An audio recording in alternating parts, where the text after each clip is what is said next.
3 जून 2025। पिछले दिनों पाकिस्तान के लिए जासूसी करने के आरोप में पकड़ी गई यूट्यूबर ज्योति मल्होत्रा का केस सामने आया। ज्योति हरियाणा के हिसार की रहने वाली एक यूट्यूबर है जिसे ट्रैवल विद जो नाम से अपना चैनल चलाने के लिए जाना जाता था। मई 2025 में उसे पाकिस्तान की खुफिया एजेंसी ISI के लिए जासूसी करने के इल्जाम में गिरफ्तार किया गया। इल्जाम है कि वो 2023 से पाकिस्तान हाई कमीशन के एक अधिकारी दानिश, जिसका कि असली नाम एहसान उर रहीम है, उसके संपर्क में थी। दानिश को भारत ने 13 मई 2025 को जासूसी के इल्जाम में पर्सोना नॉन ग्राटा घोषित करके देश से निकाल दिया था। ज्योति पर इल्जाम है कि उसने भारत की गोपनीय जानकारी पाकिस्तान को दी और सोशल मीडिया के जरिए भारत विरोधी बातों को बढ़ावा दिया। हालांकि हिसार पुलिस ने साफ किया कि अभी तक ऐसा कोई पक्का सबूत नहीं मिला जिससे यह साबित हो कि ज्योति ने कोई सैन्य या रणनीतिक जानकारी लीक की। उसके बैंक खातों की जांच में भी कोई संदिग्ध लेन देन नहीं मिला है। ज्योति के वकील कुमार मुकेश ने कहा कि पुलिस के पास ठोस सबूत नहीं है और केस सुनी सुनाई बातों पर आधारित है। ज्योति को 26 मई 2025 को हिसार कोर्ट ने 14 दिन की न्यायिक हिरासत में भेज दिया। उसके पिता हरीश मल्होत्रा ने जेल में उससे मुलाकात की और कहा कि उनकी बेटी बेकसूर है। हो सकता है कि ज्योति बेकसूर निकले, लेकिन इस मामले से किसी के मन में एक बेहद आम सवाल उठ सकता है। सवाल यह है कि जब जासूस पकड़े जाते हैं तब तो खबर आती है, लेकिन उसके बाद उनका क्या होता है? क्या वो हमेशा जेल में रहते हैं? क्या उन्हें जमानत मिलती है? इस बारे में अदालत और सरकार का रुख क्या रहता है? एक और बात यह कि अगर कोई हनी ट्रैप में जासूसी करते पकड़ा जाता है तो उसका क्या होता है, जैसा कि ज्योति के बारे में एक एंगल हनी ट्रैप का भी निकला। इसके लिए देखते हैं अदालतों में पहुंचे जासूसी के मामले, उनकी सुनवाइयां, उनके फैसले। शुरू करते हैं भारतीय वायुसेना में काम करने वाले रंजीत के की, जो अब अपने घर लौट आए हैं। वो केरल के मलप्पुरम जिले में रहते हैं, जहां वो छोटे मोटे काम करते हैं और अपने केस का फैसला आने का इंतजार कर रहे हैं। उन पर एक बड़ा इल्जाम है कि उन्होंने भारत से गद्दारी की और पाकिस्तान की खुफिया एजेंसी ISI को गोपनीय बातें लीक कर दी। 2012 की बात है जब रंजीत 28 साल के थे। तब फेसबुक पर उन्हें मैक नॉट दामनी नाम से एक प्रोफाइल से फंसाया गया। ये नाम नकली था। उस प्रोफाइल ने उन्हें झांसा दिया कि वो यूके की एक रक्षा मैगजीन के लिए विश्लेषक का काम कर सकते हैं और इससे उनकी अच्छी कमाई भी होगी। इल्जाम है कि रंजीत ने भारतीय वायुसेना के ठिकानों, ऑपरेशन इंद्रधनुष और दूसरी जरूरी रक्षा जगहों की सीक्रेट जानकारी मैक नॉट दामनी को ईमेल और सोशल मीडिया के जरिए भेज दी। दिसंबर 2015 में उनके खिलाफ केस दर्ज हुआ। इसमें उनके पैसे लेने और कुछ सबूतों की बात थी। फिर उन्हें पकड़ लिया गया। जांच में पता चला कि मैक नॉट दामनी असल में पाकिस्तान की खुफिया एजेंसी का एक मर्द ऑपरेटिव था। रंजीत को 7 साल जेल में रहना पड़ा। ये ऑफिशियल सीक्रेट्स एक्ट की धारा 3 के तहत ज्यादा से ज्यादा सजा की आधी मियाद थी।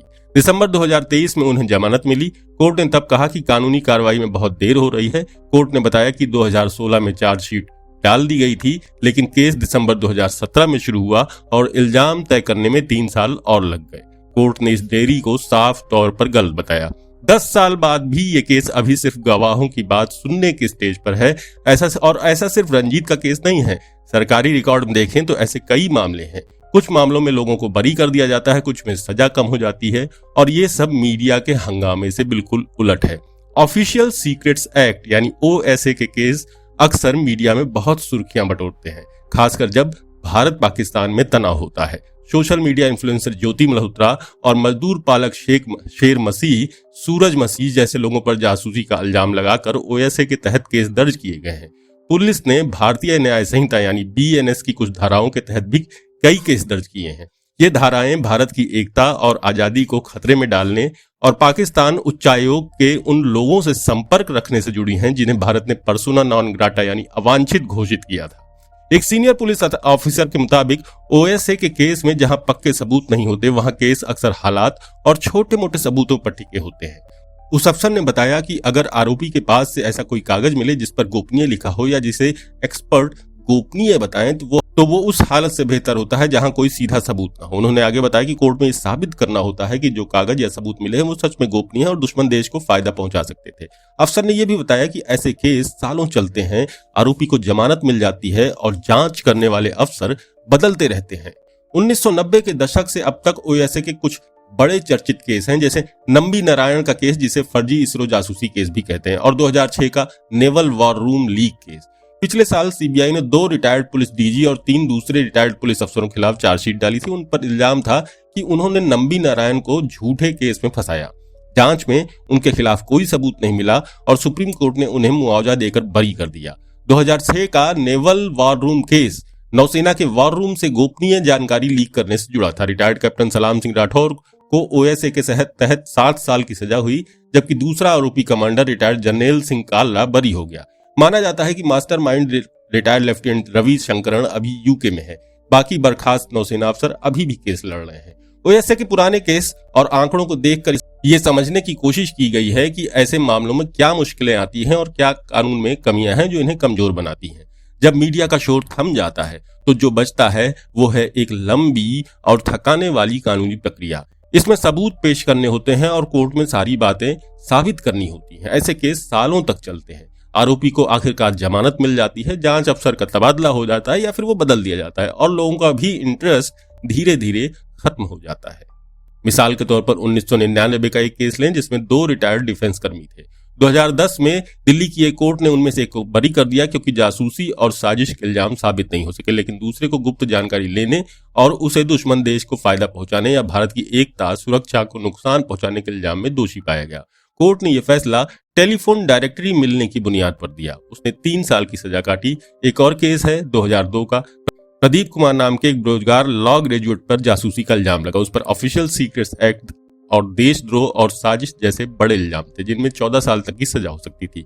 2 केस चलने के बाद 2014 में कानपुर की कोर्ट ने उसे सम्मान के साथ बरी कर दिया और कहा कि इल्जामों में कोई दम नहीं था। 2016 में एक और केस दर्ज हुआ जिसमें दिल्ली में 4 लोगों को पकड़ा गया।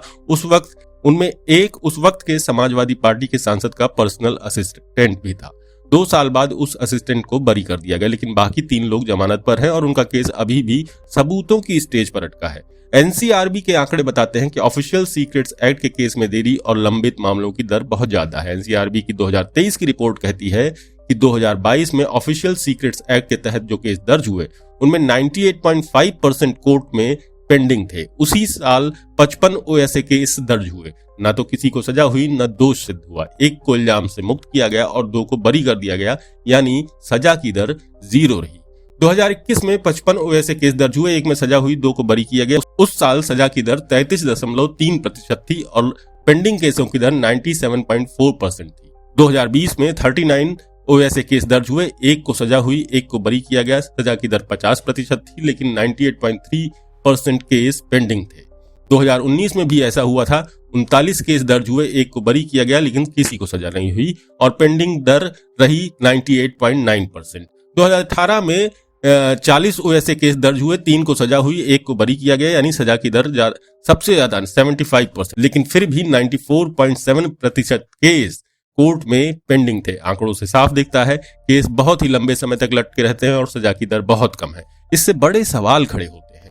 कानूनी एक्सपर्ट्स और जांच एजेंसियों के अफसर मानते हैं कि कई वजहें हैं जो केस को मुश्किल बनाती हैं और देर करवाती हैं। वकील बताते हैं कि अगर ओएसए के तहत केस हालात के सबूतों पर साबित करना हो तो सबसे जरूरी है कि गिरफ्तारी तक की सारी बातें साबित की जाए। वैसे यह कानून पुराना पड़ चुका है और आज की तकनीक और ओपन सोर्स इंफॉर्मेशन वाली जासूसी से निपटने के लायक बिल्कुल नहीं है। कानून में बदलाव की जरूरत है ताकि बिजनेस जासूसी को भी इसमें शामिल किया जा सके और ओएसए की धारा 3 और धारा 5 को आसान बनाया जाए। धारा 5 में गलत कम्युनिकेशन और सजा की बात है और ज्यादातर केस में कई धाराएं एक साथ लगाई जाती हैं क्योंकि कानून में कमियां हैं। इससे केस पेचीदा हो जाता है और बचाव पक्ष को कमजोरियां पकड़ने का मौका मिल जाता है। ये धाराएं एक दूसरे से जुड़ी हैं लेकिन तकनीकी तौर पर अलग भी है। इससे कानूनी प्रक्रिया लंबी और पेचीदा हो जाती है। इन्हें आसान करें तो जांच करने वालों को मदद भी मिलेगी और केस तेजी से चलेंगे। कानून में आज की जासूसी और बिजनेस जासूसी की साफ साफ परिभाषा नहीं है। इससे कोर्ट में यह साबित करना मुश्किल हो जाता है कि किस काम से देश की सुरक्षा को खतरा था। सबसे बड़ी मुश्किल यही है कि कोर्ट में यह साबित करना कि जो काम हुआ वो भारत की सुरक्षा या राष्ट्रीय हित को नुकसान पहुंचाता था। और सबसे बड़ी बात कि ये कानून 1923 में बना था और आखिर बार 1967 में बदला गया था, जो आज की हालात को कवर नहीं करता। जब ज्यादातर जानकारी ऑनलाइन मिल जाती है सिवाय विदेश मंत्रालय या रक्षा मंत्रालय की गोपनीय बातों को। आरोपी अक्सर कहते हैं कि वो जानकारी पहले से ही पब्लिक डोमेन में थी, फिर साबित करना पड़ता है कि ऐसी पब्लिक जानकारी भी संवेदनशील थी और उसे जानबूझकर देश को नुकसान पहुंचाने के लिए लीक किया गया था। जासूसी का एक और बड़ा पहलू है जिसे कहते हैं बिजनेस जासूसी। मिसाल के तौर पर विदेशी एजेंसियां भारत के रक्षा सौदों की शुरुआती जानकारी लेने की कोशिश करती हैं ताकि वो पहले से ही वैसे टेंडर निकाल सके। मौजूदा कानून इसे ठीक से कवर नहीं करता। इस कानून के तहत चार्जशीट डालने से पहले ही सबूत पेश करने पड़ते हैं, जो बहुत टाइम लेता है और ये दोहरा काम है। ओएसए की धारा 13 के तहत भारत सरकार के अधिकृत शख्स को शिकायत दर्ज करानी होती है। धारा 13 में फौरन बदलाव की जरूरत है ताकि सरकार की इजाजत के बाद चार्जशीट पर कार्रवाई तो हो सके।